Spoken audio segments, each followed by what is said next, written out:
ఓం స్వస్తి శ్రీ గణేశాయ నమః. మహర్షి వేదవ్యాస గురవే నమః.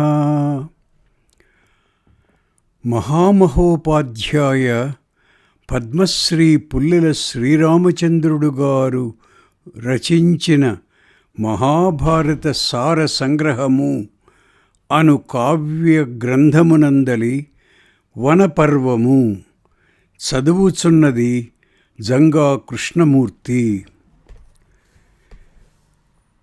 కలికి నలుని మీద కోపము. దేవతలు స్వయంవరం నుంచి స్వర్గానికి వెడుతూ ఉండగా ద్వాపరునితో కలిసి వస్తూన్న కలి వాళ్లకు ఈ దారిలో ఎదురుపడ్డాడు. ఎక్కడికి వెడుతున్నారు అని ఇంద్రుడు అడగగా, దమయంతి స్వయంవరానికి వెడుతున్నాం అన్నాడు కలి. అది ఎప్పుడో అయిపోయింది, ఆమె నలుణ్ణి వరించింది అని చెప్పాడు ఇంద్రుడు. దేవతలను కాదని మానవుణ్ణి వరించిందా దమయంతి? వాళ్లను బాధలకు గురి చేస్తాను అని కలి అన్నాడు. నలుడు చాలా ధర్మాత్ముడు. మా అనుజ్ఞ పొందియే దమయంతి నలుణ్ణి వరించింది అని ఇంద్రుడు చెప్పినా కూడా కలి వాళ్లకు అపకారం చెయ్యాలని నిశ్చయించుకొని, నేను నలునిలో ప్రవేశిస్తాను, నువ్వు పాచికలలో ప్రవేశించి అతడు ద్యూతంలో ఓడిపోయేటట్లు చెయ్యాలి అని ద్వాపరునితో అన్నాడు. ద్వాపరునితో ఇలా చెప్పి కలి సమయం కోసం వేచి చూస్తూ 12 సంవత్సరాలు నిరీక్షించాడు. ఒకనాడు నలుడు మూత్రోత్సర్జనం చేసి పొరబాటున పాదప్రక్షాళనం చేసుకొనకుండగా ఆచమనం చేసి సంధ్యావందనం చేసుకొన్నాడు. ఇదే సమయమని కలి నలునిలో ప్రవేశించాడు. తరువాత పుష్కరుని వద్దకు వెళ్ళి, నువ్వు నీ భ్రాతయైన నలునితో జూదం ఆడి వాని రాజ్యం అంతా అపహరించు, నువ్వు తప్పక గెలుస్తావు అని చెప్పాడు. పుష్కరుడు దమయంతి ఎదురుగానే నలుణ్ణి జూదానికి ఆహ్వానించాడు. నలుడు అతడలా పిలుస్తున్నప్పుడు వెళ్ళకపోవడం అవమానంగా భావించి ద్యూతానికి వెళ్ళాడు. మంత్రులు మిత్రులు నివారిస్తున్నా మానలేదు. వరుసగా అన్నీ ఓడిపోయాడు. పౌరులు మంత్రులు మొదలైన వాళ్ళందరూ వచ్చి నలుణ్ణి చూడడం కోసం ద్వారం దగ్గర నిలిచారు. దమయంతి అశ్రుపూర్ణ నేత్రాలతో నలుని దగ్గరకు వెళ్ళి ఎంత బ్రతిమాలినా అతడు వచ్చి వాళ్లను చూడలేదు. ఇంకా ఇతడు మనకు లేడులే అనుకుంటూ వాళ్ళందరూ దుఃఖార్తులై ఇళ్లకు వెళ్ళిపోయారు.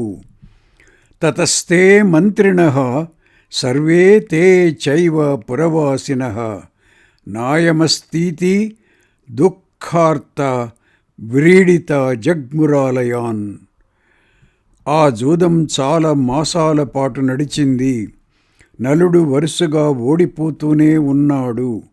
జూదంలో పిచ్చివాడులో అయిపోయిన భర్తను చూచి దమయంతి ఏదో పెద్ద అపాయం రానున్నదని ఆలోచించి తన అంతరంగిక పరిచారిక అయిన బృహత్సేనను పిలిచి, బృహత్సేన, నలుని మాటగా చెప్పి అమాత్యులనందరినీ తీసుకొనిరా. ఎంత ధనం పోయిందో ఎంత మిగిలిందో వాళ్లకు చెప్పు అని పంపింది. వాళ్ళు వచ్చారు, కానీ నలుడు దర్శనం ఇవ్వలేదు. అప్పుడు దమయంతి బృహత్సేనను నలుని మాటగా చెప్పమని పంపి సారథి అయిన వార్ష్ణేయుణ్ణి రప్పించి అతనితో, వార్ష్ణేయ, రాజు ద్యూతంలో వరుసగా అన్నీ ఓడిపోతూనే ఉన్నాడు. ఓడిపోతూ ఉన్న కొలది అతని పట్టుదల పెరిగిపోతూ ఉన్నది. ఏదో పెద్ద ఆపద రానున్నదని అనుకుంటున్నాను. నీవు ఈ పిల్లలనిద్దరినీ నలునికిష్టమైన ఆ అశ్వాలు కట్టిన రథం మీద ఎక్కించుకొని మా తండ్రి గారి కుండిన నగరానికి చేర్చు. రథాన్ని గుర్రాలను కూడా అక్కడనే వదిలివేసి నీవు కూడా ఇష్టమైతే అక్కడనే ఉండిపోవచ్చును, లేదా ఇష్టమైన మరొక చోటికి వెళ్ళవచ్చును అని చెప్పింది. ఆ విషయం మంత్రులకు తెలిపి సారథి వారి అనుజ్ఞ కూడా తీసుకుని ఆ పిల్లలను, రథాన్ని, అశ్వాలను కుండినపురం చేర్చి భీముని అనుమతితో వెళ్ళి నలుణ్ణే స్మరించి విచారిస్తూ అయోధ్యకు వెళ్ళి అక్కడ ఋతుపర్ణ మహారాజు సారథిగా చేరారు. జూదంలో ఓడిపోయిన నలుడు దమయంతితో అరణ్యాల పాలగుట. నలుడు జూదంలో సర్వస్వము ఓడిపోయాడు.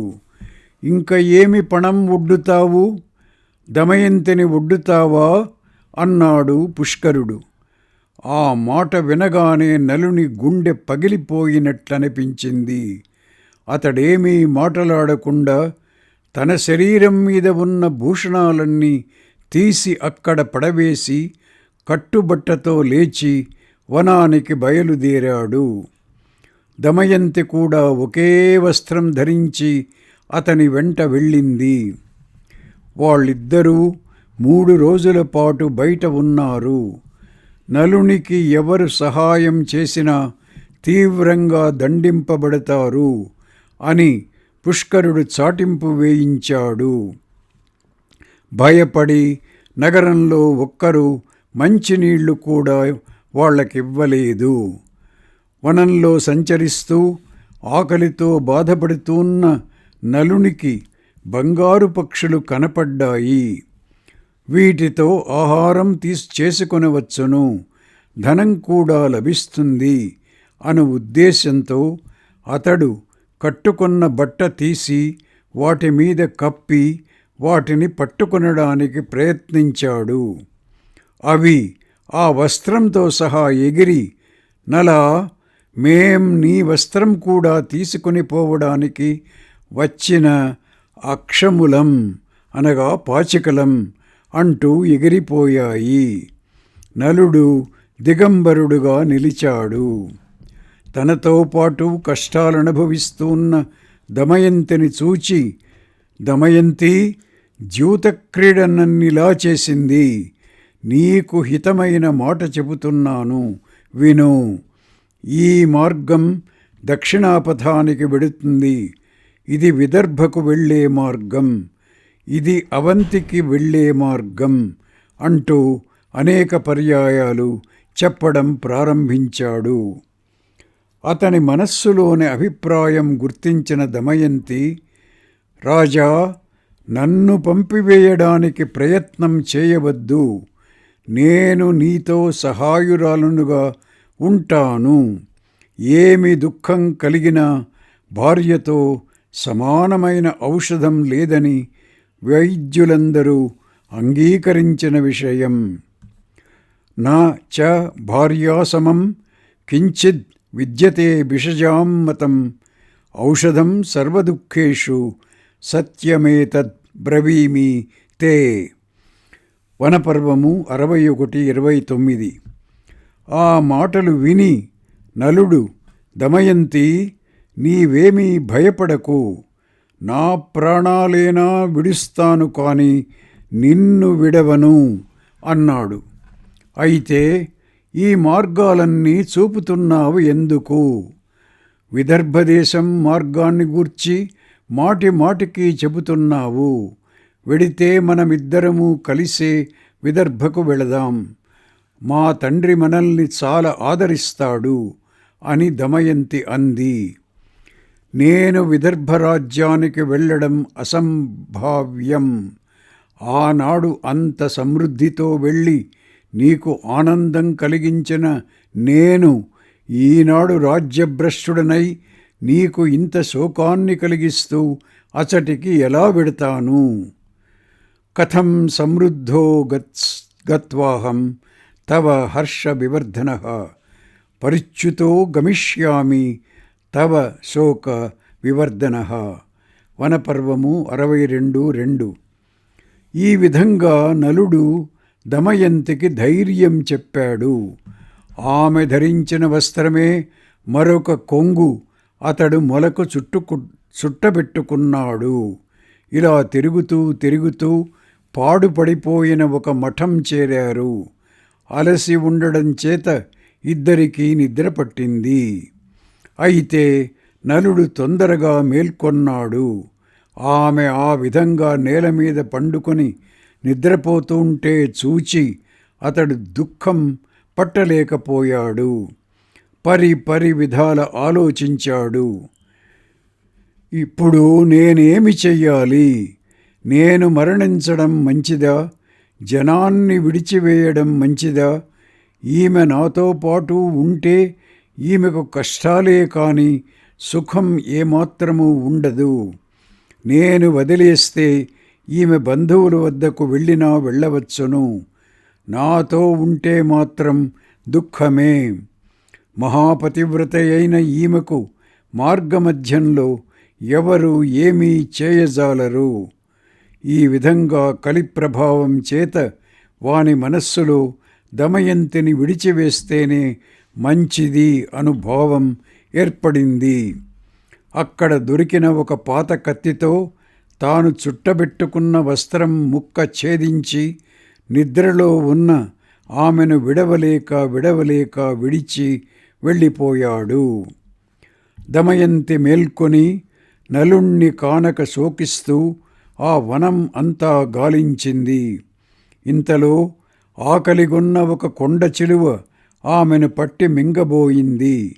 ఆమె ఆర్తనాదాలు విన్న ఒక బోయవాడు ఖడ్గంతో ఆ జగరాన్ని ఛేదించి దమయంతిని రక్షించాడు.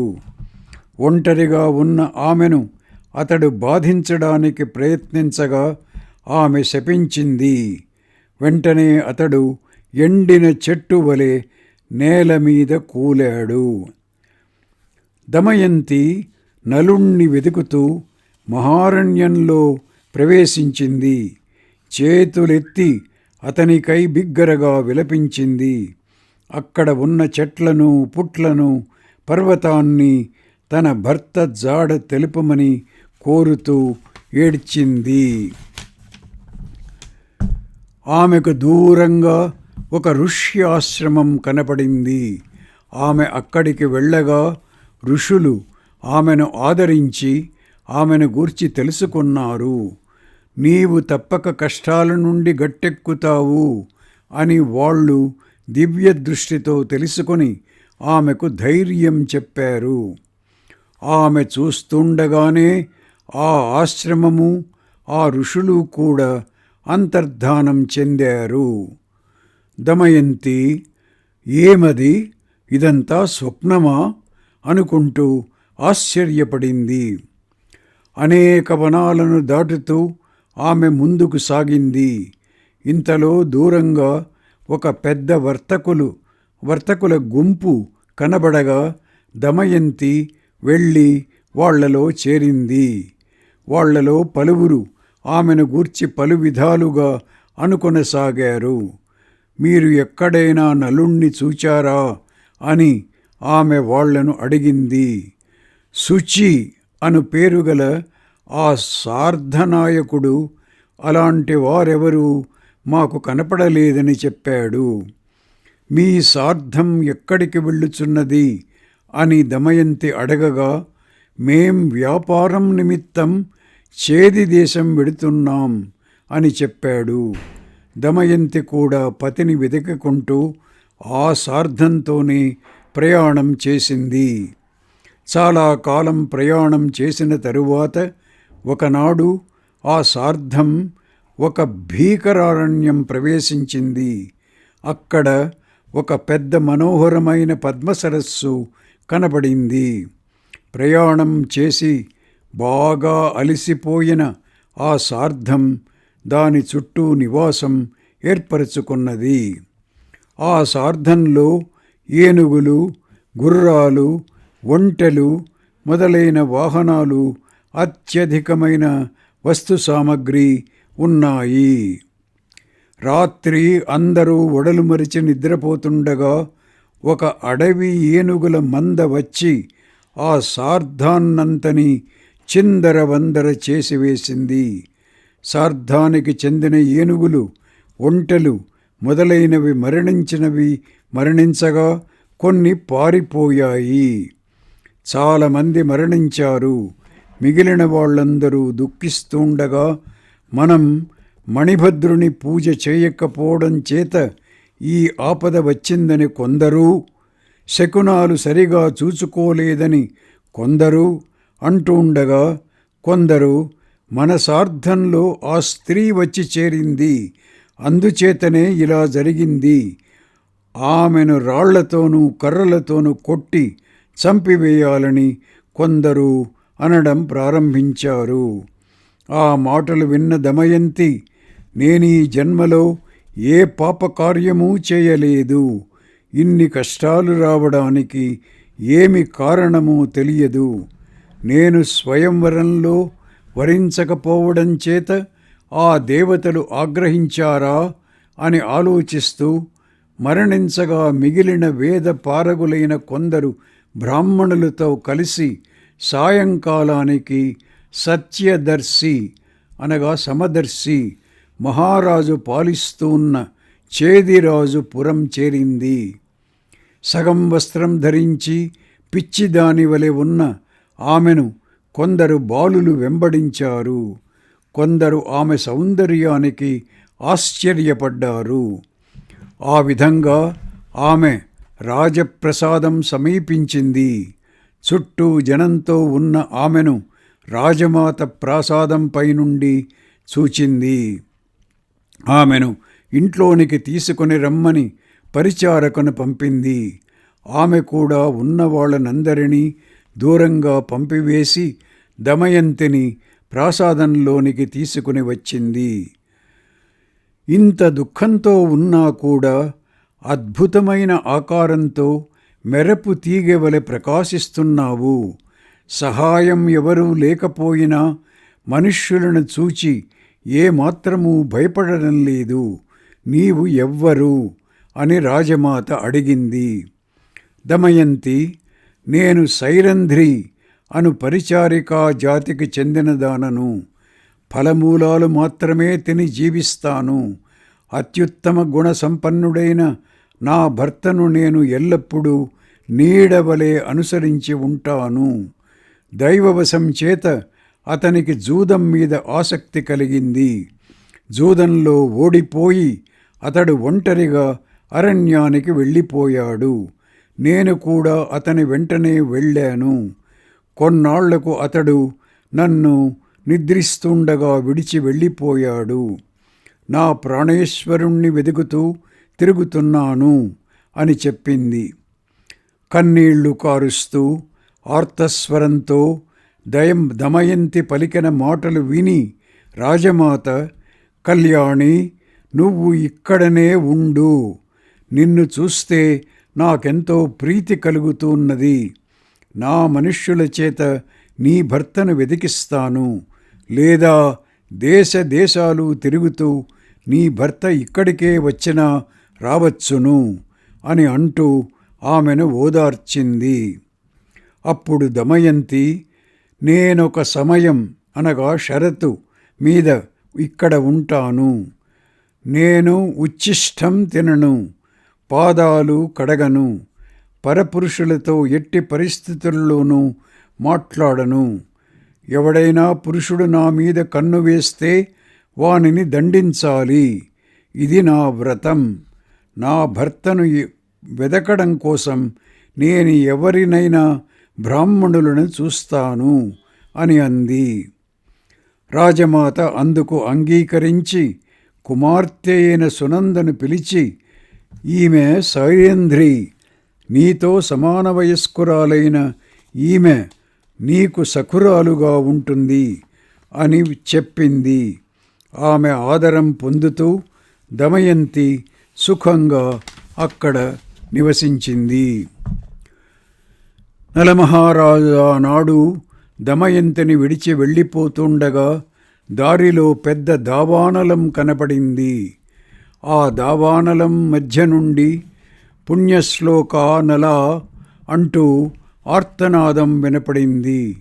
నలుడు అది విని భయపడకు భయపడకు అంటూ ఆ దావాగ్నిలో ప్రవేశించాడు. అక్కడ చుట్టుకొని పడి ఉన్న కర్కోటక నాగుడు కనపడ్డాడు.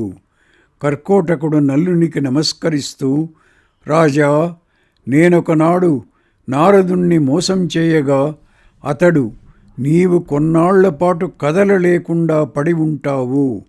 నలుడు వచ్చి నిన్ను అక్కడి నుండి తీసుకొని వెళ్ళినప్పుడు నీ శాపం తొలగిపోతుంది అన్నాడు. నేనిప్పుడు అడుగు తీసి అడుగు వేయజాలను. నన్ను రక్షించు, నీకు శ్రేయస్సు కలుగుతుంది. నేను నీకు మిత్రుడుగా ఉంటాను. నీకు బరువు ఉండకుండా చేస్తాను అని బొటనవ్రేలి ప్రమాణం కలవాడయ్యాడు. తక్షకుణ్ణి ఎత్తుకొని తీసుకొని వచ్చి నలుడు అగ్ని లేని చోట విడవబోతుండగా తక్షకుడు, రాజా, నన్నిక్కడ విడవకుము. 10 అడుగులు లెక్కబెడుతూ వెళ్ళి అక్కడ విడిచిపెట్టుము అన్నాడు. నలుడు ఆ విధంగా 1, 2 అంటూ అడుగులు లెక్కపెడుతూ 10 అన్నాడు. 10 అనగానే కరువుము అని కూడా అర్థం అవడం చేత వెంటనే కర్కోటకుడు నలుణ్ణి కరిచాడు. నలుని రూపం చాలా వికృతంగా అయింది. అతడందుకు ఆశ్చర్యపడుతున్నాడు. అప్పుడు కర్కోటకుడు నిజరూపం ధరించి నలునితో, నిన్ను ఎవ్వరూ గుర్తుపట్టకుండా ఉండాలని నీ రూపం ఇలా మారిపోయేటట్లు చేశాను. నిన్ను మోసం చేసి నీ శరీరంలో ప్రవేశించిన కలి, నా విషం నీ శరీరంలో ఉన్నవాళ్ళు చాలా బాధపడతాడు. రాజా, నిరపరాధివైన నిన్ను అతడిలా మోసం చేశాడనే కోపం చేత నేనిలా చేసి నీకు రక్షణ ఏర్పరిచాను. కోరలున్న జంతువుల నుండి గాని శత్రువుల నుండి గాని నీకు ఏ భయము ఉండదు. బ్రహ్మవేత్తలు కూడా నిన్నేమీ చేయజాలరు. నీకు విషభయం ఉండదు. యుద్ధంలో శత్రువులను జయిస్తావు. నేను సారథిని, నా పేరు బాహుకుడు అని చెప్పుకుంటూ అయోధ్యానగరం చేరి ఋతుపర్ణ మహారాజు దగ్గరికి వెళ్ళు. మీకిద్దరికీ మైత్రి ఏర్పడుతుంది. అతడు అక్షవిద్యలో అనగా జూదం ఆడడంలో నిపుణుడు. నీ వద్ద నుండి అశ్వవిద్య గ్రహించి అక్షవిద్య నీకిస్తాడు. అశ్వవిద్య గ్రహించి అక్షవిద్య నీకిస్తాడు. భార్యతోనూ నీ సంతానంతోనూ సుఖంగా ఉంటావు. నీ రూపం నీకు కావాలనుకున్నప్పుడు నన్ను స్మరించు. ఈ వస్త్రాలు ధరించు. నీ రూపం తిరిగి పొందుతావు అని అంటూ 2 వస్త్రాలు కూడా ఇచ్చి అంతర్ధానం చెందాడు. నలుడు బాహుకుడను పేరుతో ఋతుపర్ణుని వద్దకు వెళ్ళి తనకు అశ్వహృదయం బాగా తెలుసునని, అన్ని శిల్పాలలో పాకంలోనూ కూడా తనకు ప్రావీణ్యం ఉన్నదని చెప్పాడు. నాకు శీఘ్రంగా నడిచే వాహనం మీద ప్రయాణం చేయడం అంటే చాలా ఇష్టం. నా అశ్వాలను చూసుకో అని అంటూ ఋతుపర్ణుడు బాహుకుణ్ణి అశ్వాధ్యక్షుణ్ణిగా నియమించి అతనికి సహాయకులుగా వార్ష్ణేయ జీవలులనిచ్చాడు. వీళ్లతో కలిసి సుఖంగా నివసించు అన్నాడు. నలుడు వాళ్ళిద్దరితో సుఖంగా నివసించాడు. ఎల్లవేళలా అతడు దమయంతిని స్మరిస్తూ రోజూ సాయంకాలం క్వా ను సా క్షుప్తి ప్రాసార్తా శ్రాంతా సేతే తపస్విని స్మరంతీ తస్య మందస్య కం వా సాధ్యోపతిష్ఠతి. వనపర్వము 67:10. ఆ దీనురాలు ఆకలి దప్పులతో బాధపడుతూ ఆ మందుణ్ణి స్మరిస్తూ అలసిపోయి ఎక్కడ శయనించిందో, ఇప్పుడు ఎవరి దగ్గర ఉన్నదో అను ఈ శ్లోకం చదువుతూ ఉండేవాడు.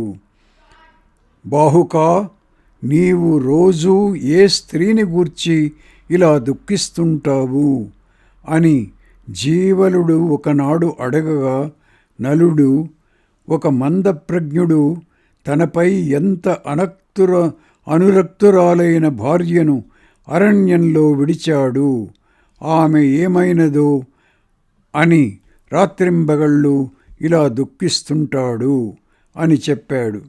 ఈ విధంగా నలుడు కొన్నాళ్ళు అజ్ఞాతవాసం చేశాడు. ఓం తత్సత్.